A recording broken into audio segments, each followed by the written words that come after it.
अधिक प्रश्न आ गए क्या आज? चलिए, लगता है आपको 4 दिनों के लिए एक प्रश्नोत्तरी सत्र ही अलग से रखवाना पड़ेगा भविष्य में।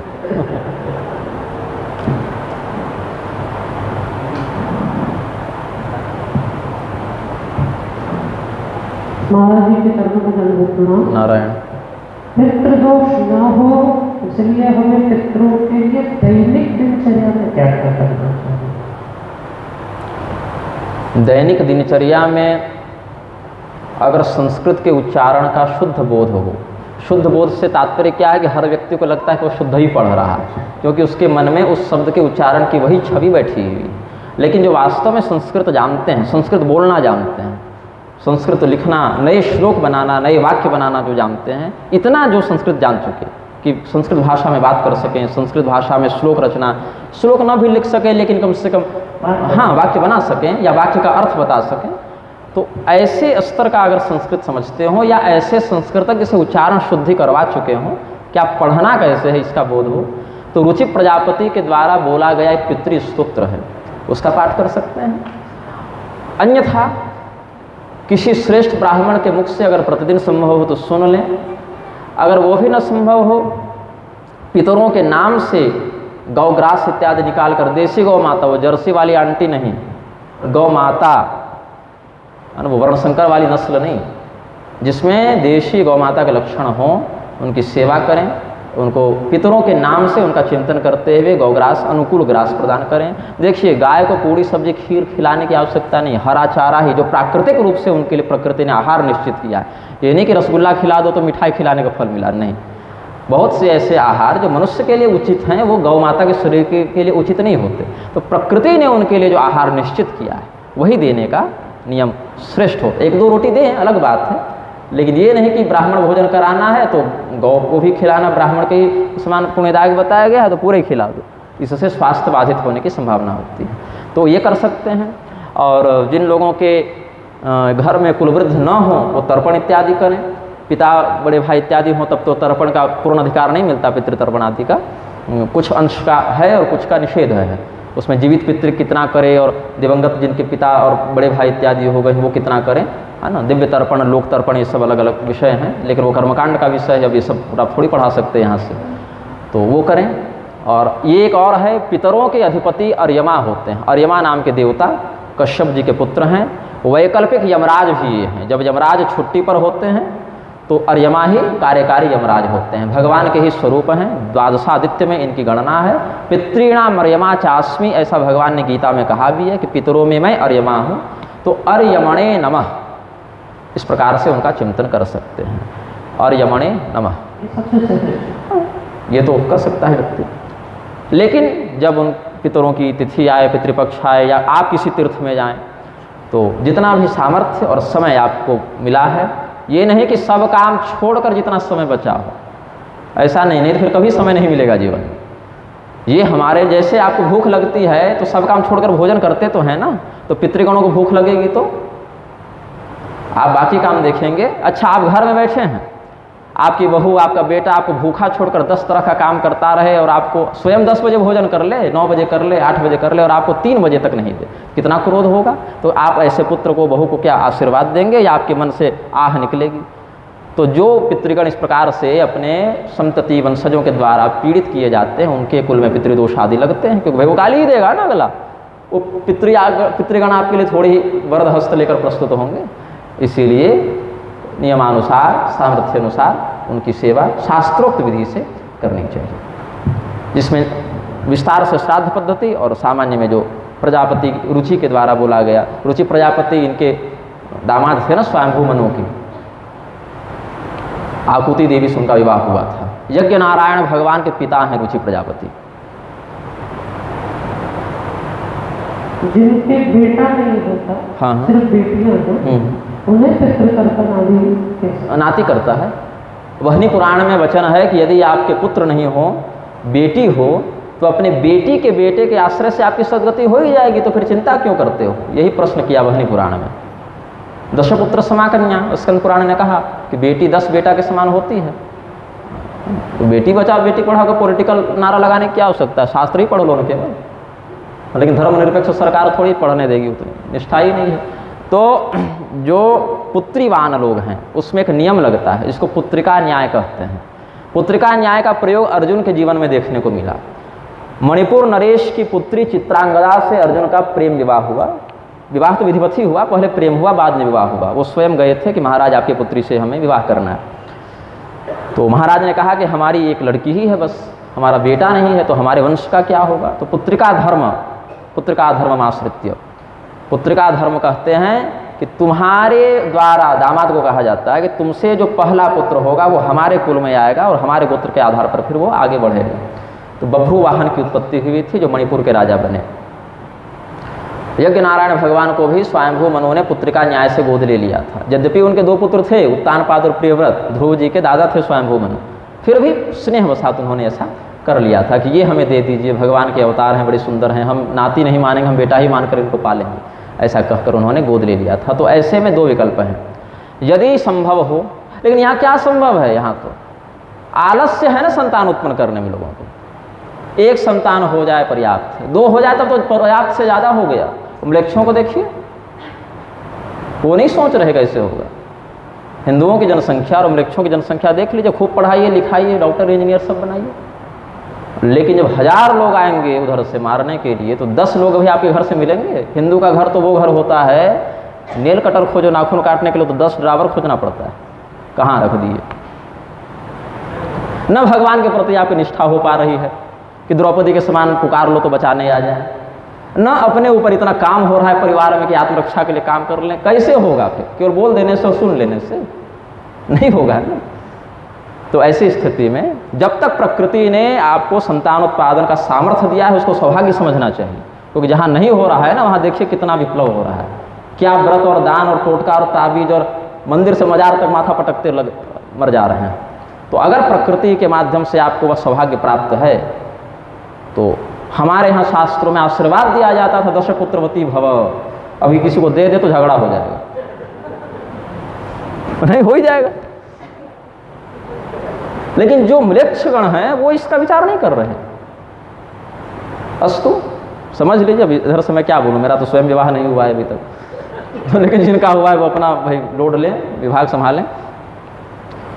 तो इसमें या तो अपने नाती को गोद लिया जाता है या नाती के माध्यम से ही और्ध्वदेही कृत्य किया जाता है। तो फिर उस स्थिति में वह व्यक्ति इधर के कुछ दायाद भाग का मतलब संपत्ति इत्यादि का अधिकारी हो जाता है, क्योंकि उत्तराधिकारी तो ऐसे भी कोई नहीं रहा। ये सब शास्त्रीय नियमावलियाँ स्मृतियों में भी वर्णित हैं, शास्त्रों में।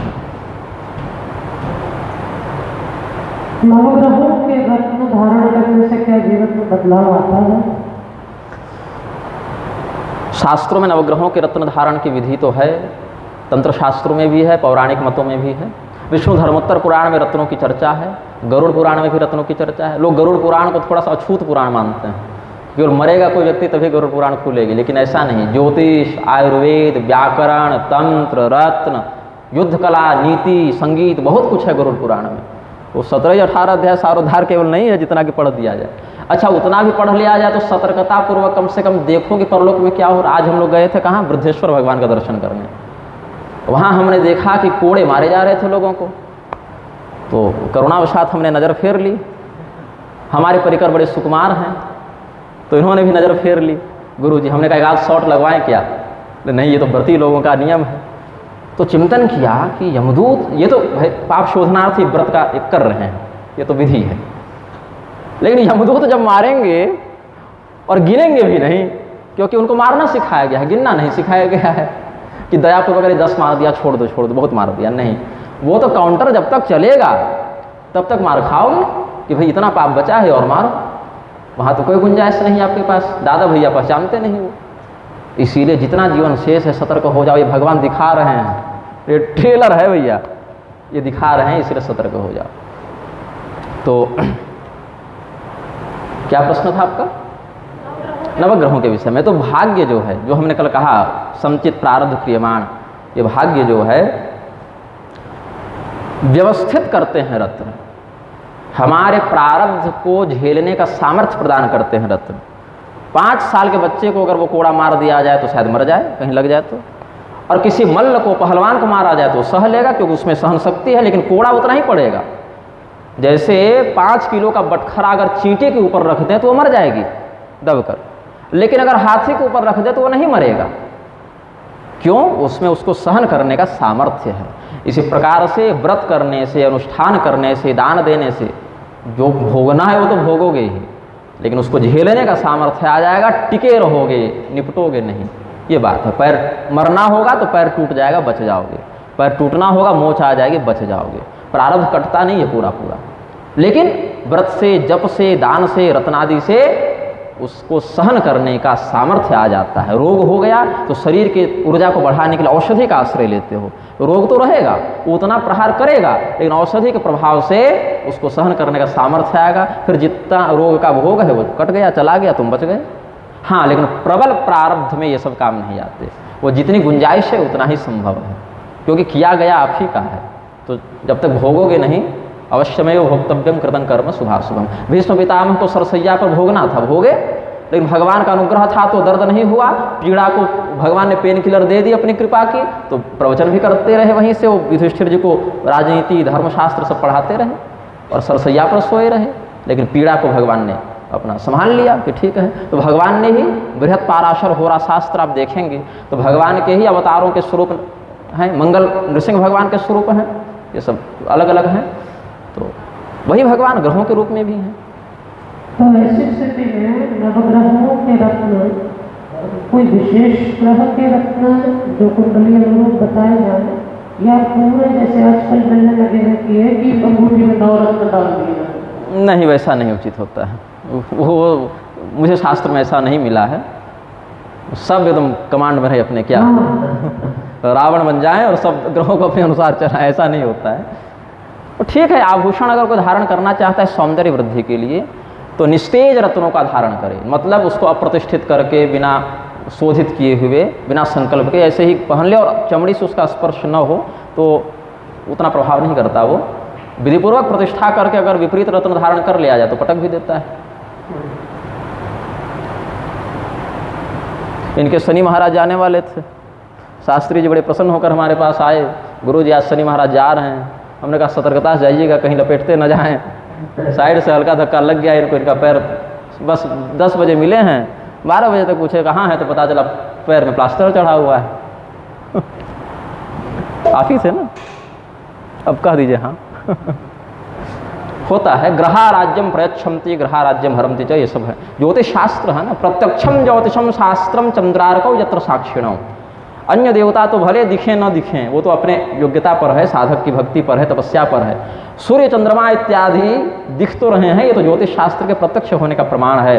हाँ, ये हमने जो ग्रहण की गणना की, उस समय वो आकाश में ग्रहण दिखा, इतने समय लगा, इतने समय छूटा, इतने समय सूर्योदय हुआ, सूर्यास्त हुआ इस स्थान पर, ये सब प्रत्यक्ष है ना। आजकल जो वृंदावन में एक प्रचलन है हाँ, कि भगवान के अनुग्रह के सामने नवग्रह भी काम नहीं करते। अच्छा, तो इस पर क्या?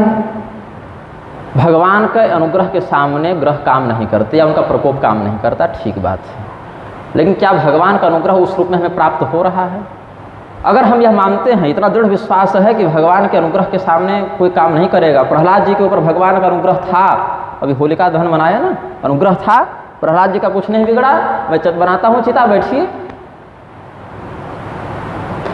क्या बैठ जाते हैं। दिव्य विधा से परीक्षण होगा, भगवान दिव्य है ना, तो दिव्यस्तु देववत् प्रायः। काली विलास तंत्र में कहते हैं दिव्य कौन है? जो देवता के समान व्यवहार को प्रदर्शित करे, वो दिव्य है। तो सूर्यदेव, शनिदेव नहीं काम कर पा रहे, ये लकड़ी की आग जला दे रही है, और वो देवता कुछ नहीं बिगाड़ पा रहे। क्यों? भगवान का अनुग्रह है।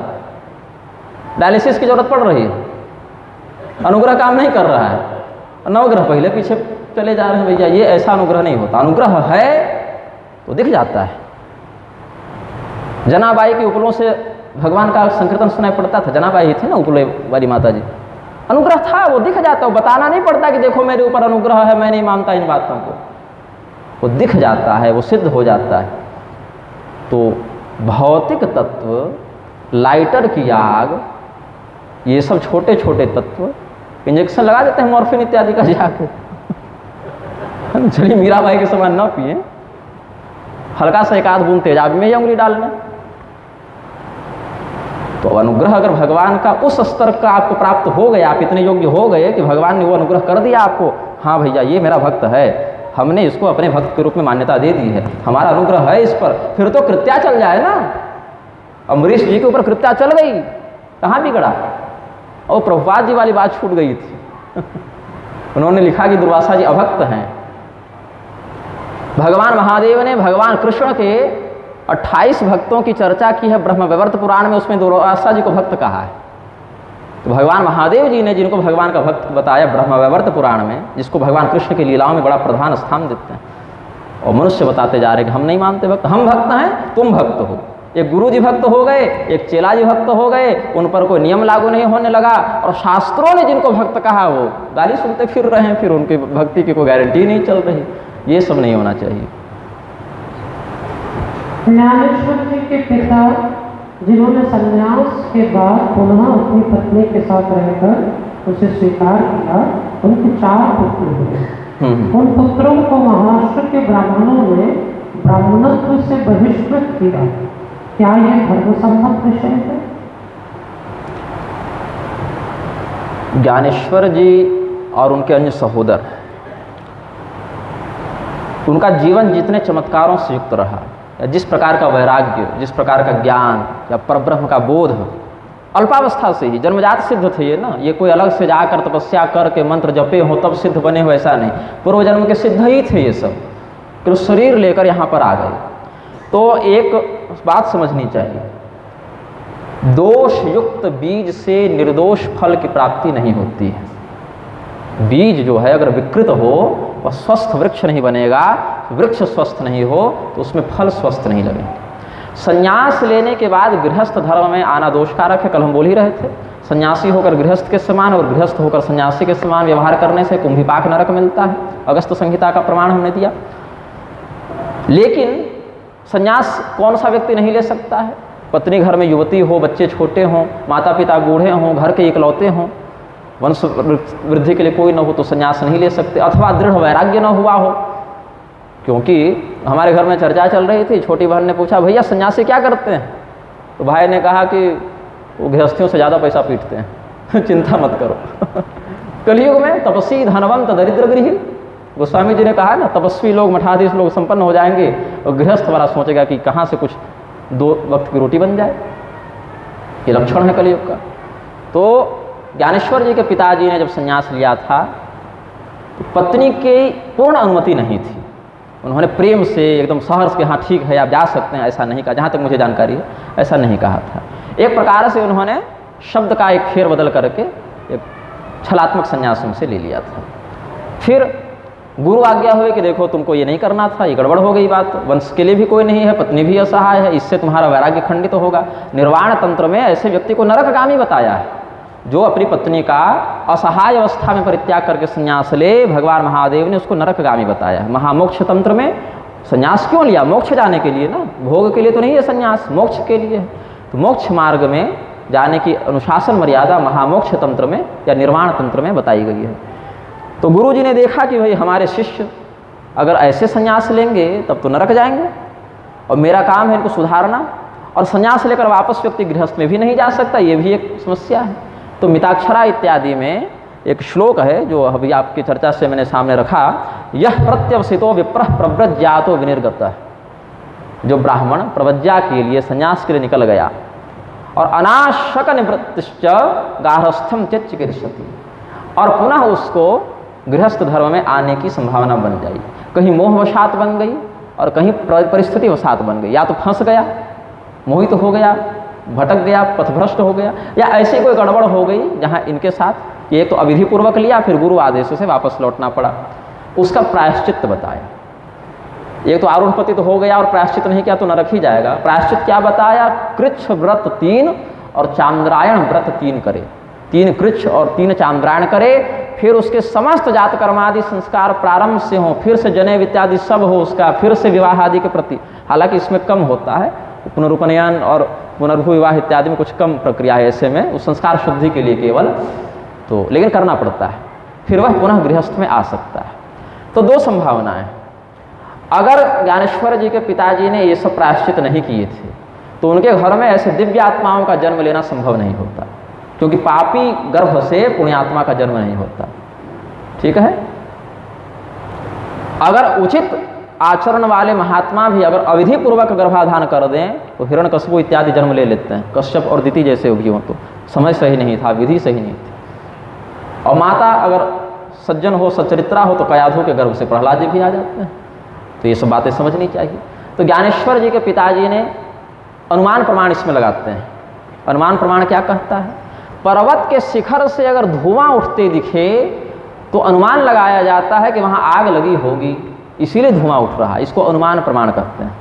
इसी प्रमाण से यह समझा जा सकता है, क्योंकि ना हम देखने गए ना आप देखने गए, इसी से यह समझा जा सकता है कि इन्होंने प्रायश्चित पूर्वक गृहस्थ धर्म को धारण किया, तभी ऐसे योग्य सिद्ध संतान हुई। अथवा अगर यह कहें कि भाई ये तो समाज जानता नहीं कि उन्होंने प्रायश्चित किया, क्योंकि 3 चांद्रायण में 3 महीना लग जाए, वो भी लगातार नहीं कर सकता, शरीर पुष्ट करने के लिए 2-3 महीने का ब्रेक लेगा। मैंने 1 आध वर्ष प्रायश्चित किए होंगे तो पता चला होगा।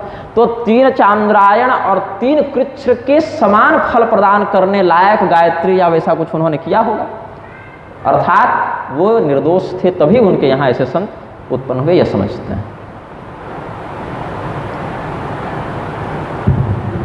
क्या महिलाओं को रुद्राक्ष धारण करना चाहिए? रुद्राक्ष धारण करने के नियम क्या हैं? और तुलसी और रुद्राक्ष दोनों साथ में धारण किए जा सकते हैं?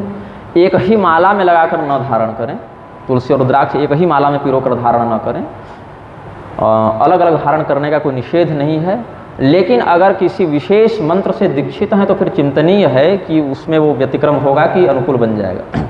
जैसे तेल भी तरल है, दूध भी तरल है, फिनाइल भी तरल है, लेकिन दूध और तेल को नहीं मिलाते, तेल फिनाइल नहीं मिलाते, दूध फिनाइल नहीं मिलाते, लेकिन जल हो तो फिनाइल में मिला देते हैं, जल हो तो दूध में मिला देते हैं, लेकिन फिर तेल में नहीं मिलाते। तो ये किसका, तीनों तरल है ना, और अपने अपने गृहस्थ में तीनों की बोतल मिल जाएगी, लेकिन किसका क्या प्रयोग करना है ये नहीं देखना, ये समझने की बात है। रही बात केवल रुद्राक्ष धारण की, तो रुद्राक्ष धारण स्त्रियाँ कर सकती हैं शुद्ध अवस्था में, और अगर जीवन भर धारण करना हो तब पाशुपत विधि से, प्रदीप मिश्रा वाला नहीं, वो पाशुपत व्रत अलग चल रहा है। ये भी कल प्रश्न था किसी का कि पाशुपत व्रत जो प्रदीप मिश्रा बता रहे हैं क्या वो सही विधि से है? काहे भाई, जब 1 लोटा जल से समस्या का हल हो ही जा रहा था तो फिर व्रत करने का है आवश्यकता पड़ी? अर्थात कुछ समस्याएं 1 लोटा जल से हल नहीं हो रही थी, फिर इसके लिए रुद्राक्ष भी पहनना पड़ गया, बिकने लगे लाख रुपये के रुद्राक्ष, क्योंकि उसका समाधान तो लोटा वाले जल नहीं हो रहा था। ये सब सिंडिकेट है, इससे बचना चाहिए। शास्त्रीय व्रत एक भी दिन ऐसा नहीं है सनातन धर्म में जिस दिन कोई व्रत न हो, एक भी दिन ऐसा नहीं। या भविष्य पुराण देखें, नारद पुराण देखें, साल के प्रत्येक महीने के प्रत्येक दिन तिथि के व्रत हैं। कई बार तो एक दिन में 4-4 देवताओं के व्रत पड़ जाते हैं। नवरात्र की सप्तमी है, उस दिन सूर्यदेव का भी है, उस दिन और बहुत कुछ है। रामनवमी को भगवान राम जी की भी पूजा हो रही है, नवरात्र वाली नवमी की भी भगवती की पूजा हो रही है, सब हो रहा है। व्रत तो इतने हैं कि आप नहीं कर पाएंगे। फिर शास्त्रोक्त व्रतों को छोड़कर अन्य मतमतांतर के काल्पनिक व्रतों को, वो भी आपकी कुल परंपरा से आपको प्राप्त नहीं है। करवा चौथ का विरोध करने के लिए तैयार हो गए थे ना, वो वीडियो देखा था कि नहीं आपने? करवा चौथ का, करक चतुर्थी का, जिसका शास्त्रोक्त प्रमाण उपलब्ध है भविष्य पुराण इत्यादि में, वो नहीं करना, क्योंकि उससे हमको कमीशन नहीं मिल रहा है। हाँ, ये सिंडिकेट है, ये व्यापार है।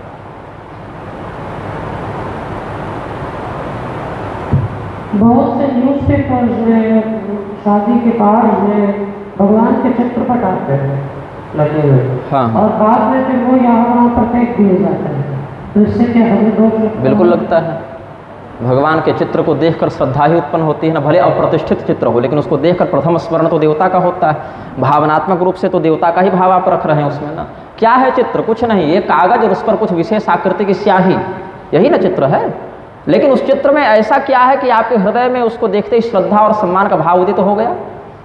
वही भावना उसमें देवत्व के आधान का निमित्त बन जाती है। क लिखा हुआ अक्षर देखकर श्रद्धा नहीं होती, लेकिन वही क अगर कृष्ण का क हो तो श्रद्धा हो जाती है कि नहीं? ऐसे तो स्वतंत्र रूप से क भी भगवान का ही नाम है, हर एक अक्षर भगवान का ही नाम है कामधेनु तंत्र के अनुसार।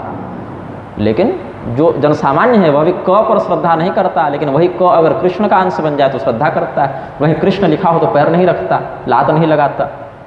तो ऐसे में देवताओं के नाम, स्तुतियाँ, श्लोक या चित्र इत्यादि से युक्त अगर किसी को प्राप्त हो जाए तो सम्मानपूर्वक जल इत्यादि में विसर्जित कर दें, कहीं शुद्ध मिट्टी हो वहाँ दबा दें, उसकी विधिवत व्यवस्था होनी चाहिए। इस बालक का प्रश्न है कि गोत्र विदित न होने पर क्या करना चाहिए और गोत्र कैसे विदित होता है? गोत्र कुल परंपरा से विदित होता है, अपने कुल वृद्धों से जाना जाता है। पिता पितामह प्रपितामह बाप दादा परदादा के माध्यम से वो परंपरा आती है।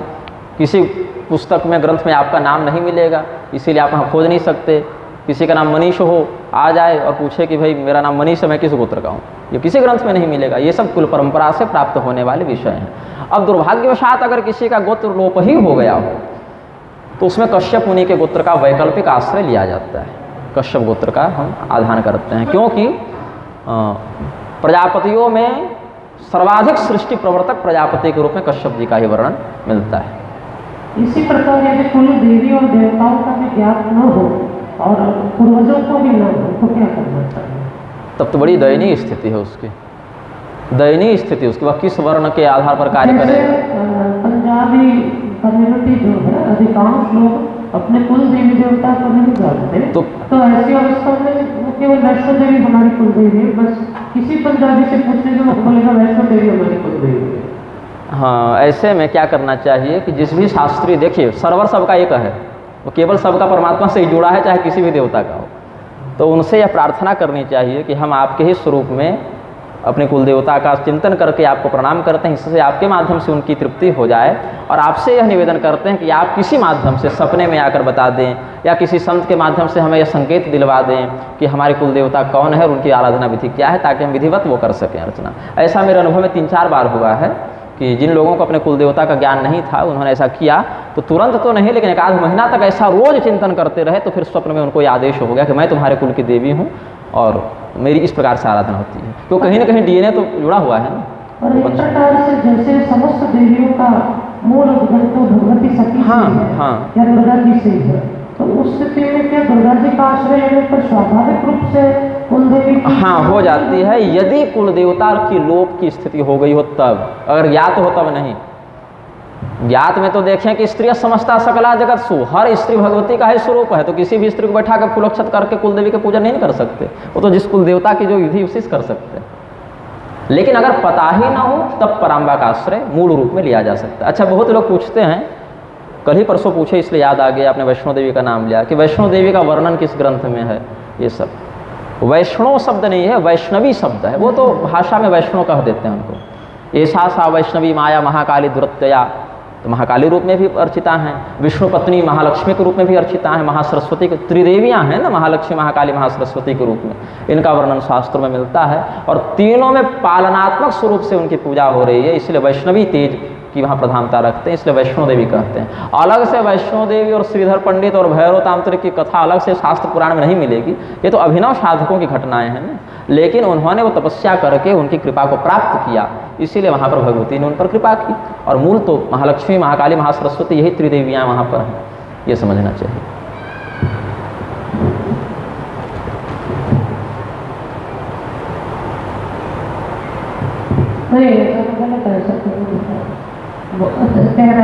आप तो वहीं से उनको कह दिया कि तुम्हारा उत्तर मिल गया। महाराज जी वो कहते हैं कि टीवी में ऐसा बताते हैं, मतलब यूट्यूब वगैरह पे, कि सभी में 24 बार रोज गायत्री मंत्र पढ़ना चाहिए। नहीं नहीं नहीं नहीं, उस चैनल को ब्लॉक कीजिए, ये सब बात बहुत प्रसारित हो रहे हैं।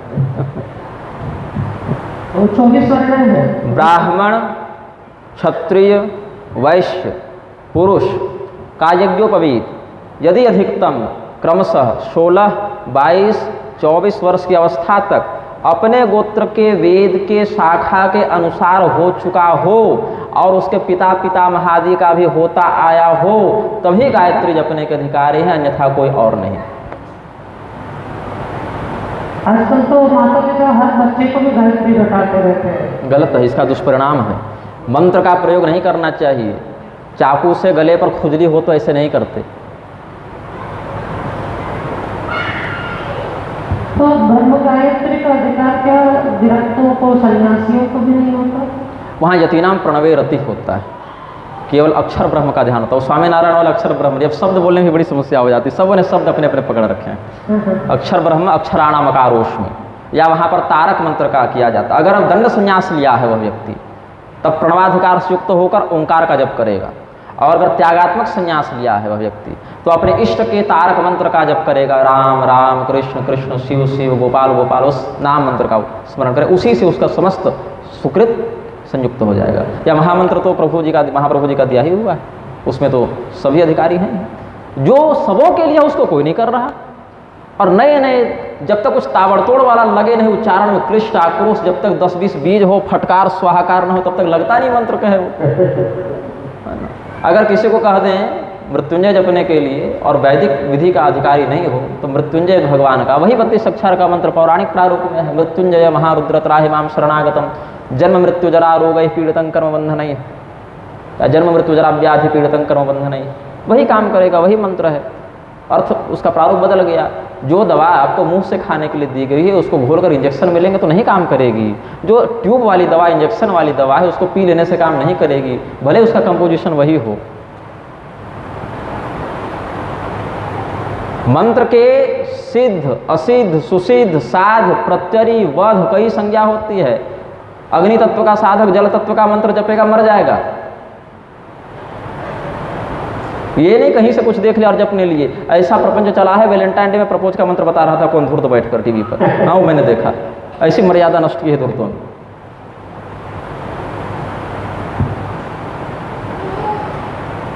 कई बार हम कुछ पाठ करते हैं, कवच चंद्रला की लतांगी जैसे सप्तशती के पूर्व, तो कई बार सकाम श्लोक आ रहे होते हैं, हाँ, हाँ। जो हमारी इच्छा नहीं है किंतु पाठ में तो लिखे गए हैं। हाँ, जैसे पत्नी मनोरमा देवी। हाँ, हाँ, बिल्कुल, हाँ। अब हमारा जैसा विरक्त तो नहीं करेगा उसको। नहीं करेगा। हाँ, हाँ, हाँ। तो जब वो उस वाक्य को छोड़ देता है, हाँ, तो क्या उससे पाठ खंडित होने का दोष लगता है?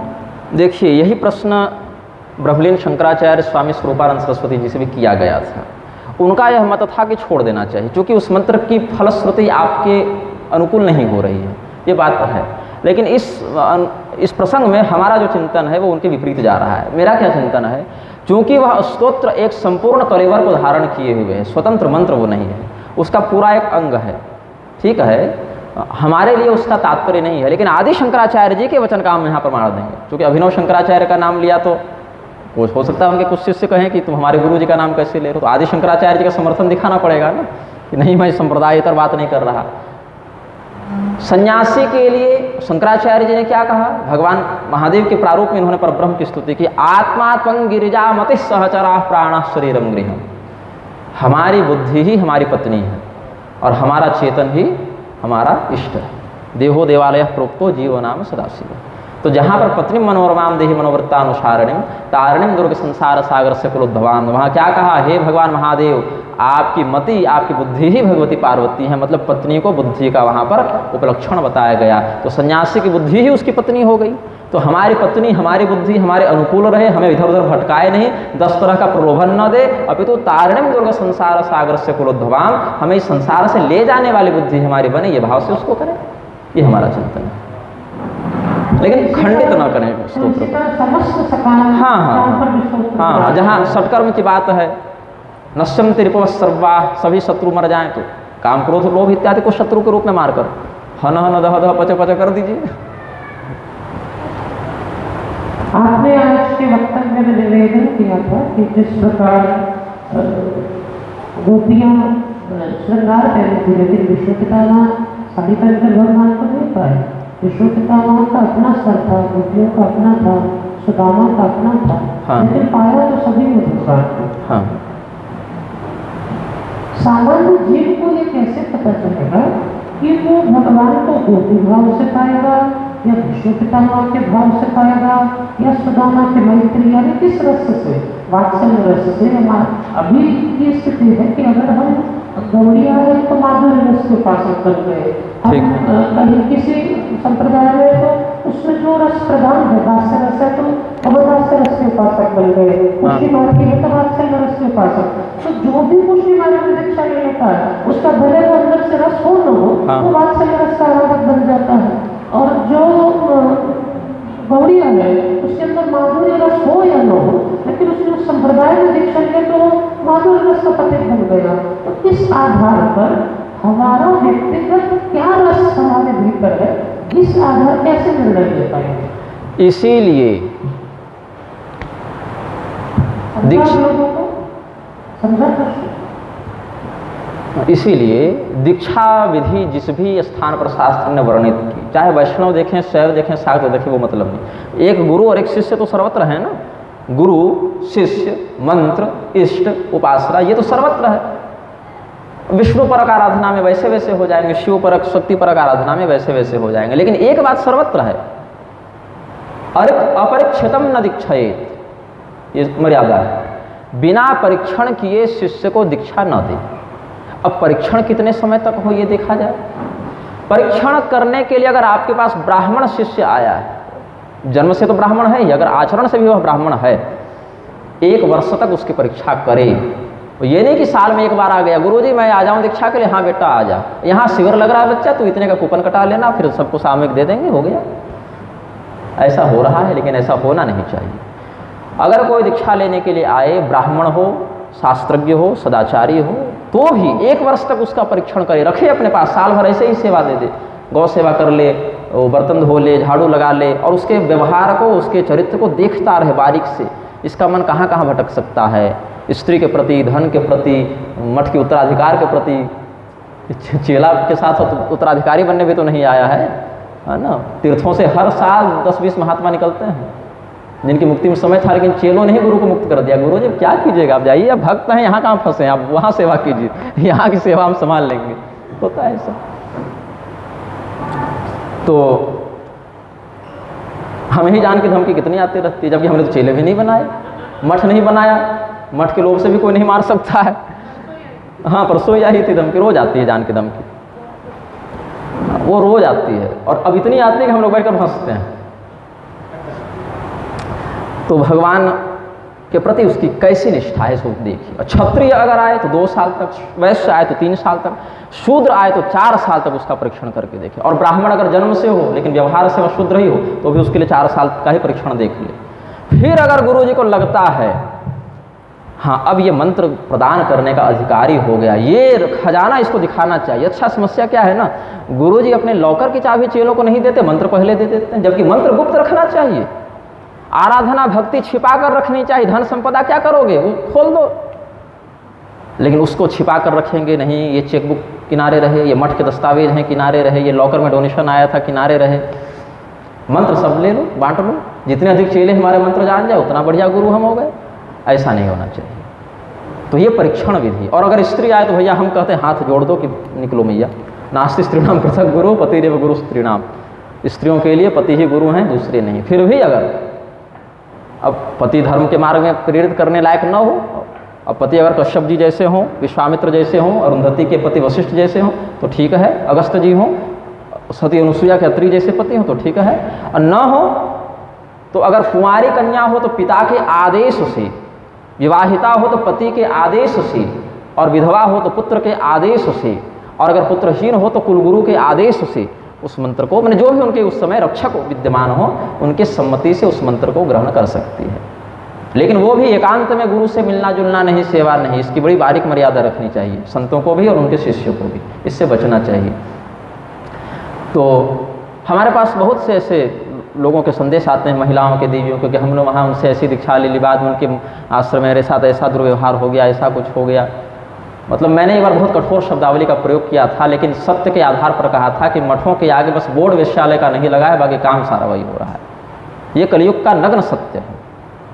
और ये सत्य जो है इतना विकृत लगता है सुनने में कि लोग सहजता से पचा नहीं पाते। लेकिन जब आप उस मार्ग से गुजरेंगे, जब वो देखेंगे दुर्गंध पर्यावरण का, जो माहौल का, और साधना को प्रतिपल लज्जित होते देखेंगे और उसका उपहास उड़ते देखेंगे तो कष्ट होता है। कष्ट होता है तो बोलना पड़ता है।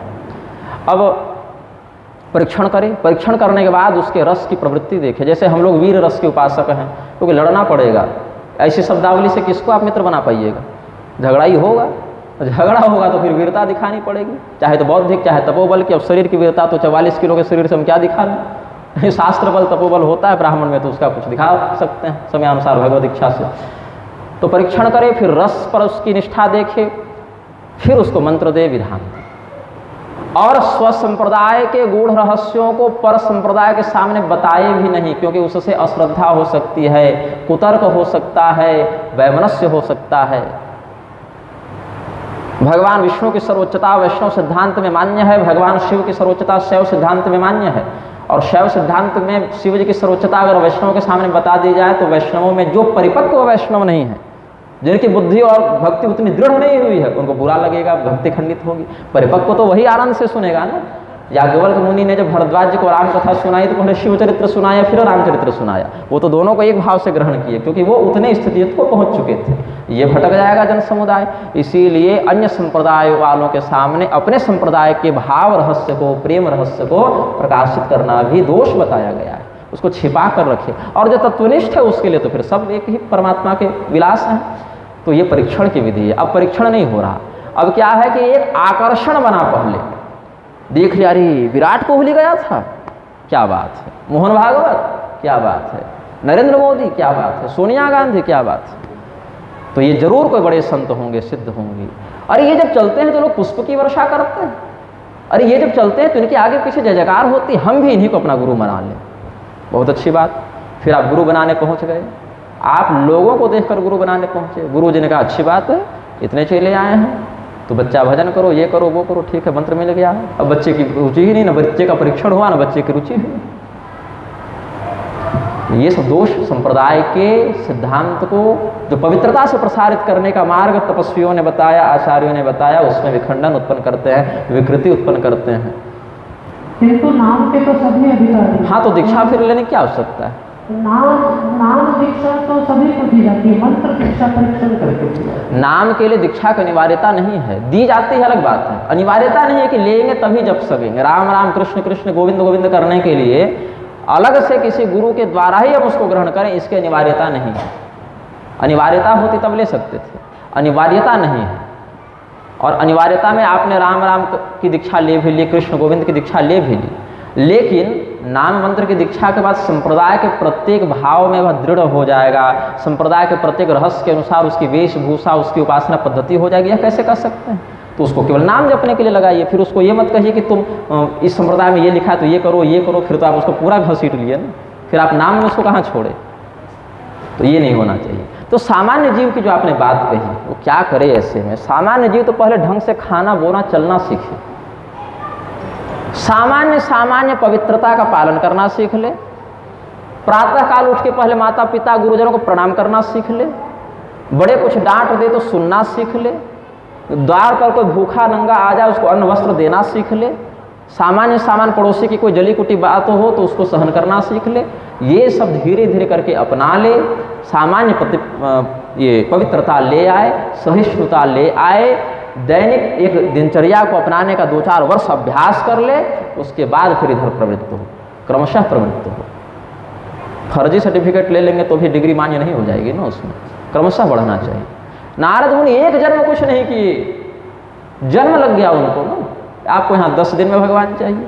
हम वृंदावन भी चले गए, गुरु जी से मिल भी लिए, दीक्षा ले भी ली और भगवान के भक्त भी बन गए, चूँकि हमने कह दिया और गुरु जी ने कह दिया तो बन गए।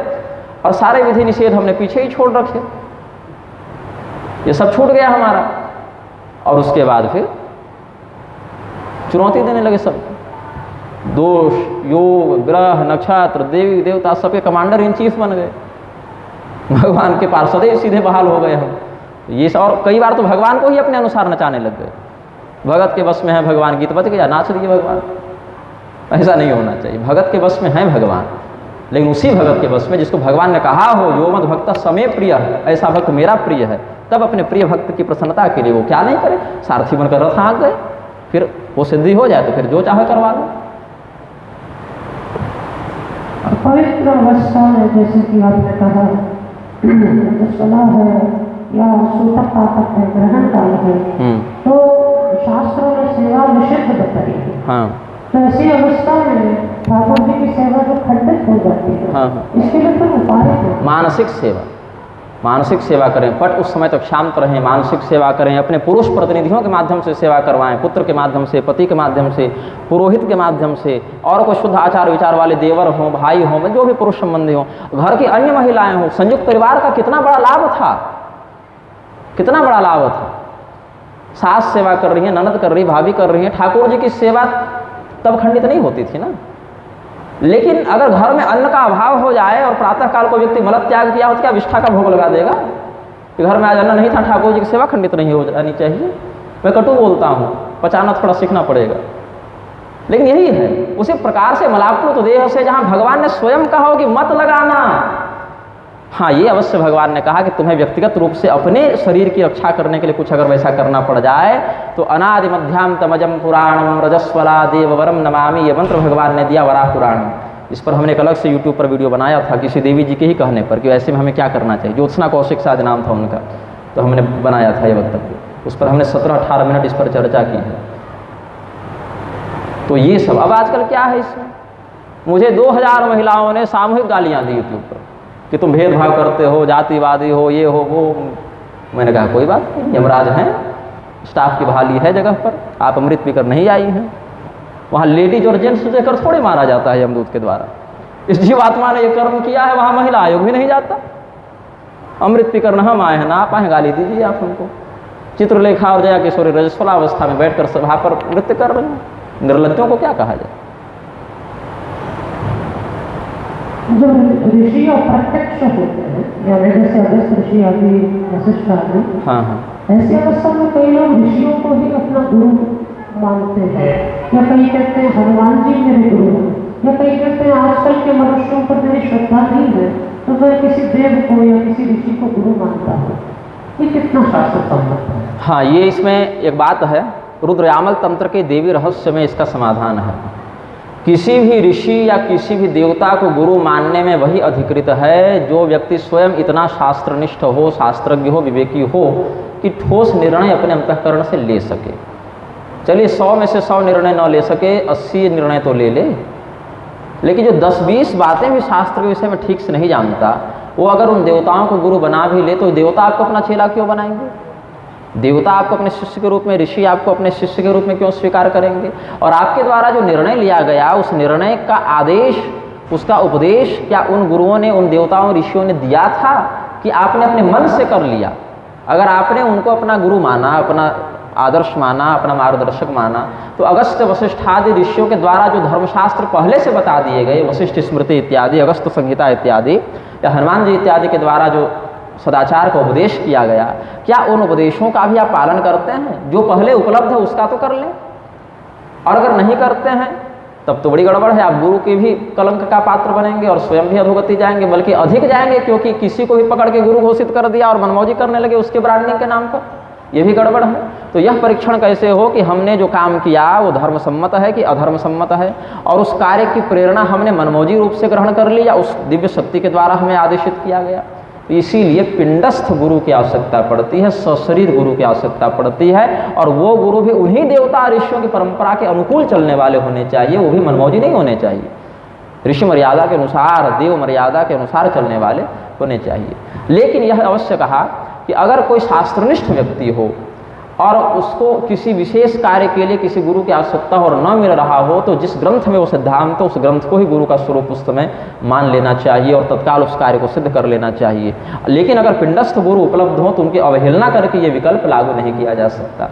बहुत बार ऐसा होता है किसी मंत्र का हमें प्रयोग करना है और उस मंत्र को गुरु देने वाले हैं नहीं, लेकिन हमें उसकी पूरी विधि पता है, अधिकार भी है हमें शास्त्रीय रूप से, बस एक मंत्र शुद्धि के लिए किसी से लेना है, तो पीपल के पत्ते पर, बरगद के पत्ते पर उसको इतने बार लिखकर, इतने बीजों से संपुटित करके वो एक दिन उसकी शोधन प्रक्रिया लगती है, स्वात्म दीक्षा विधान से उसको लेकर फिर जप करके फिर विसर्जन कर देते हैं। लेकिन उसके लिए जब पूरी प्रणाली आपको पता हो, आपको पूरा उसका अधिकार हो, बस मंत्र का लाइसेंस लेना बचा हुआ, बाकी सारी आपकी ट्रेनिंग हो चुकी हो, तो उस स्थिति में ग्रंथ से उसको ग्रहण करने की वैकल्पिक विधि है। सारस्वत तंत्र इत्यादि में भी ये विधि दी हुई है, लेकिन मनमौजी में नहीं। कालीचरण अगस्त मुनि को गुरु बना घूम रहे थे ना, वो महिषासुर मर्दिनी वाला स्तोत्र एक बड़ा सुंदर जिम्नास्ट शरीर है, आकर्षक लगते हैं, मतलब बढ़िया पर्सनैलिटी, ऐसे करके शिवतांडव पढ़ रहे थे। क्या कालीचरण, लाल टी शर्ट, चौड़ा बाइसेप्स, वो अगस्त मुनि को अपना गुरु मानते हैं और वर्णाश्रम के खतरनाक विरोधी हैं। अगस्त मुनि को पता चलता तो समुद्र के साथ, समुद्र में उन्हीं को डाल के पी जाते साथ में, तुम मत निकलना। आतापी, वातापी और कालीचरण तीनों को मैंने पचा लिया। अच्छा गायक होना, पहलवान होना और धर्मशास्त्रज्ञ होना, इसमें अंतर है ना। जैसा कि आज आपने कहा कि अनन्य उपासनाओं में गोपियों ने कात्यायनी की उपासना करके भी उनसे श्री कृष्ण को पाया। हाँ। और उनसे उनकी अनंतता खंडित नहीं हुई। हाँ। तो जब पाना ही श्री कृष्ण को था और श्री कृष्ण से ही श्री कृष्ण मिल सकते थे, तो फिर कात्यायनी का आश्रय लेने की आवश्यकता क्या? यानी जिस देवता को पाना चाहते हैं उसी के द्वारा उसे क्यों नहीं पाया जा सकता? अन्य देवता का आश्रय लेकर उसे प्राप्त करने की क्या आवश्यकता? हाँ, जिस नेता से आपका सीधा परिचय नहीं हो उससे अगर आपको कार्य करना हो तो सीधे सीधे नेता के पास जाते हैं, तो एक शंका होती है कि कहीं वो मुझे पहचानेगा नहीं, ठुकरा ना दे, एक आशंका होती है। इसीलिए उस नेता के प्रिय व्यक्ति के पास जाते हैं कि देखिए थोड़ा मेरा एक काम है, आप बनवा दीजिए। और उस व्यक्ति से अगर आपका संबंध घनिष्ठ हो गया फिर वो व्यक्तिगत पैरवी करेगा, ये अपने थोड़े नज़दीकी हैं, जरा इनका देख लीजिएगा क्या। तो यह आशंका जब हो कि भगवान का प्रेम पाने के हम योग्य हैं कि नहीं, कहीं हमारे प्रेम को भगवान ठुकरा तो नहीं देंगे। भगवान से तो सभी प्रेम करते हैं, फिर हमें क्यों वो विशिष्ट माने।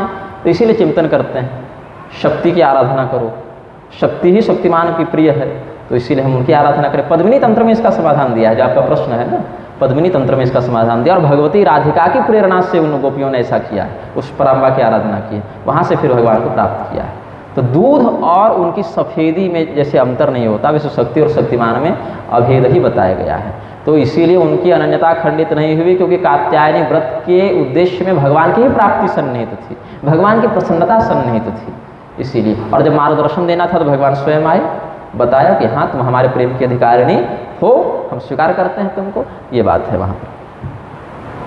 आजकल जैसे वृंदावन में प्रथा चल रही है कि ठाकुर जी को कोई नहीं याद करना चाहता, सब राधे राधे राधे राधे नाम बोलते हैं। हाँ। और कहते हैं कि राधा नाम में सब मिल जाएगा। हाँ। लेकिन गोपाल सहस्त्रनाम में तो स्पष्ट महात्म्य नहीं आता है कि शाम तेज को छोड़कर गौर तेज का भजन और गौर तेज को छोड़कर शाम तेज का भजन करने से एक प्रसन्न नहीं। मातृगमन का पाप लगता है, सीधा बोल दीजिए। जुगल तेज का भजन होना चाहिए।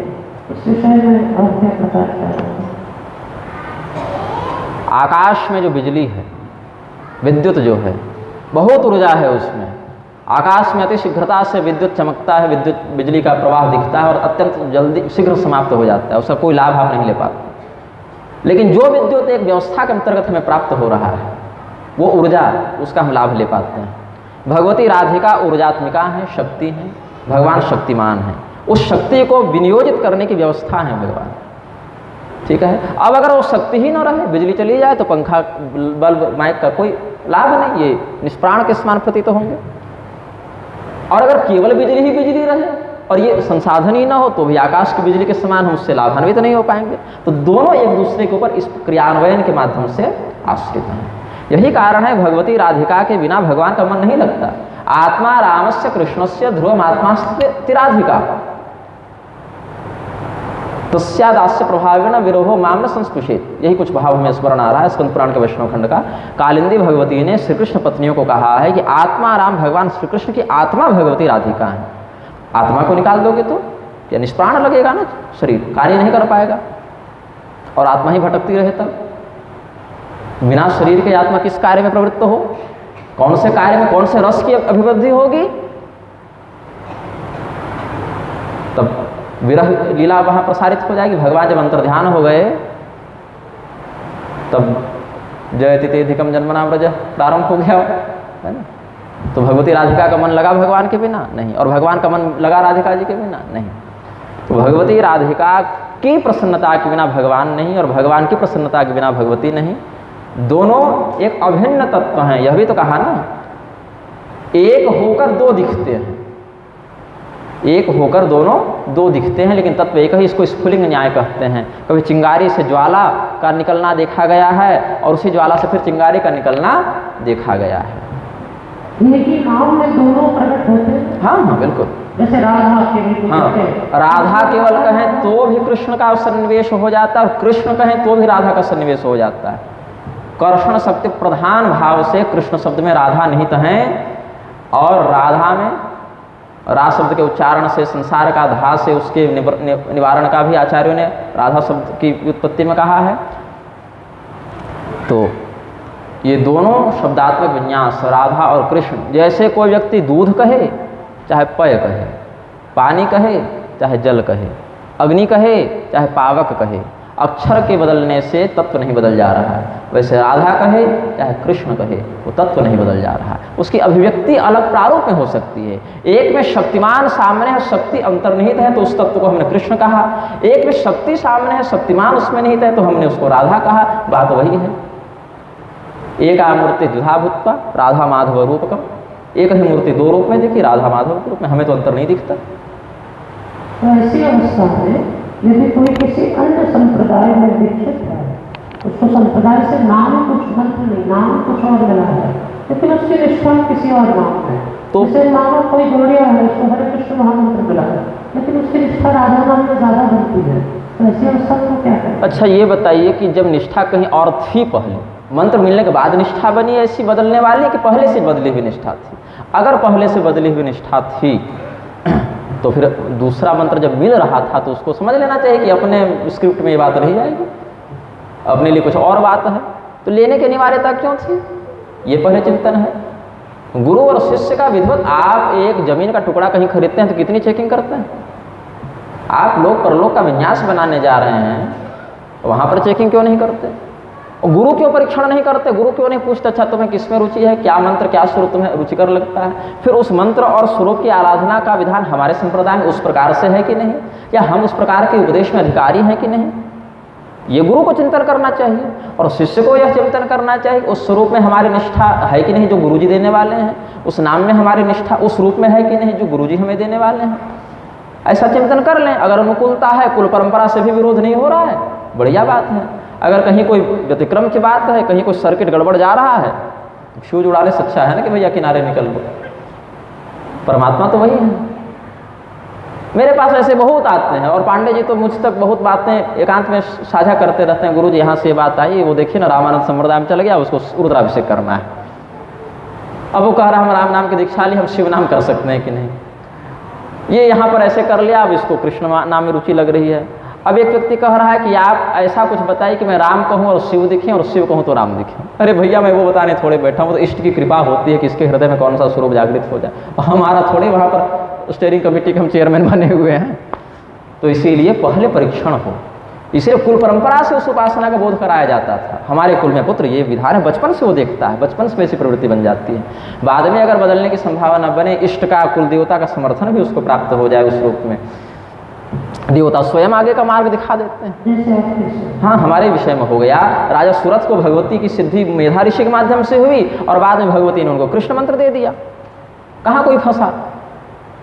लेकिन वो आपको पता तो हो कि आपको करना क्या है।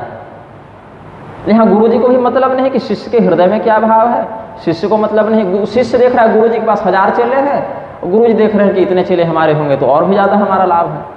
ये कल्याण का मार्ग नहीं है। इसलिए विधिवत परीक्षण की बात कही, साल 2 साल 4 साल क्यों ये परीक्षण रखने की बात कही? 1 दिन 2 दिन क्यों नहीं कहा? क्योंकि ये व्यवहार बड़ा सूक्ष्म होता है। 2-4 महीने के बाद भी किसी का मन किसी और देवता में लग सकता है, तब देखना पड़ेगा। तो इसीलिए ये सब परीक्षण पहले करने का विषय। अब बाद में अगर हो गया तो प्रयास करना चाहिए कि जिस नाम रूप का अधिकार मिला हो उसमें निष्ठा रखें, और न मिला हो तो शादी हो गई तब निभाओ। हाँ, मध्य मार्ग में क्या करेंगे? छोड़ने से भी एक खिन्नता का बोध होता है। और अथवा अगर न निभाते बने तो संतोष करो। संतोष में यह सोचो कि तनाव लेने के लिए, चिंता करने के लिए, बेचैनी घबराहट के लिए हमने मंत्र लिया था कि भगवान का भजन करने के लिए लिया था। और अगर भगवान का भजन करने के लिए लिया था तो हे प्रभु मैं मूर्ख हूँ, गलती हो गई, हमको ये मिला लेकिन हमको यही वाला अच्छा लगता है प्रभु, इसीलिए हम बोले कृष्ण आप समझ लेना राम, क्योंकि आप ही का नाम है। अभी हमारे नियंत्रण में नहीं रहा, क्योंकि हमारे हृदय में आप बैठे हैं, आप करवा रहे हैं, आप जानो। ये समर्पण कर दो, फिर ये समर्पण कर दो, तब दोष नहीं लगेगा। लेकिन बेचैनी पूर्वक नाम मत लो। एक बार बोलो, प्रेम से बोलो, वो प्रेम दिखना चाहिए। नहीं तो कृष्ण बोलोगे और राम नाम से द्वेष करोगे। अर्जुन और पार्थ दोनों एक ही व्यक्ति के तो नाम है। अर्जुन बोलोगे और पार्थ को गाली दोगे तो क्या लगेगा सामने वाले की? क्या सर्कस लगा रखा है इसने? भाव कुछ और कहता है, मंत्र कुछ और कहता है, मन कहीं और जाता है। तुम पहले तैयार होकर आओ ना भाई मेरे पास। मुक्ति की हड़बड़ी मत रखो, वो मेरा काम है। तुम अपनी योग्यता सिद्ध करो, हम हड़बड़ाएंगे तुमको मुक्ति देने के लिए। तुम पहले कोर्स तो कंप्लीट करो अपना। एडमिशन लिए नहीं, परीक्षा देने बैठ गए, अब प्रश्न समझ में नहीं आ रहा, क्या लिखें इसमें, फेल हो गए तो गुरु को गाली दे रहे हैं, तुमने कैसा पढ़ा है। अरे भैया तुमने पूरा समय कहाँ दिया, 1 वर्ष की परीक्षा देने के लिए 5 क्लास का विद्यार्थी साल भर पढ़ रहा है, दीक्षा लेने के लिए आपके पास 5 मिनट की फुर्सत नहीं।